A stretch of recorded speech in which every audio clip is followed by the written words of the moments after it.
ඔය මිනිස්සුන්ට මෙච්චර දේවල් ගන්නවට පිස්සුද? අපේ දෙයක් වුණොත් ඔය කවුරුත් එනවද?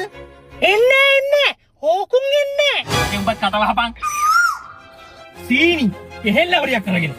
යෝගට් මේ තේ කොලට ඉන්නේ උත් අරගෙන. පිස්සුද? එහෙනම් අපි ඔක තියාගමු. තේ බිලි වලලා මොනවා හරි දාන්නත් පුළුවන් ටින් එකේ. හෝකුන්ගේ දුව බැන්දා. අපිට නිකමඩවත් කිව්වද? මෙයා මේ 10 ගණන් වල බඩු අරන් එනවා. ඔව් පියතුමනි මගේ මගුලටත් ඕකුන් එන්නේ. හරි? නේ බකට හපා. පියතුමනි බඩගිනීනේ. මටත් ගමන පටන් ගන්න කලින් මොනවා හරි කමුද? ආයෙ මොනව ගන්නද? මේ යෝගට් තියන්නේ. මේ ටින් එක පස්සෙන් තියා. ටින් එක අපිට තියාගෙන තේ කොලේ විතර කුණ්ඩ ගෙනියන්න දාගන්න. අනේ නෑයන්ට ගෙනියන්න ගත්ත යෝගට් ටිකට පවුල පිටින් කියලා අරිනවා. මහත්තයා ඔය යෝගට් කපිසි කරන්නද? පුංචි මහත්තයා.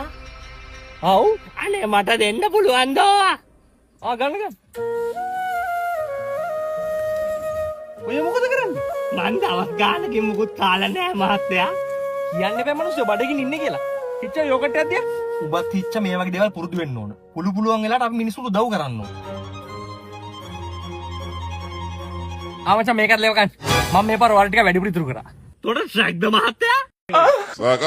පියතුමනි මේ අවුරුද්දේවත් පරණ තරහමරහ අමතක කරලා කොලි ටිකට නෑ ගමු යමුද?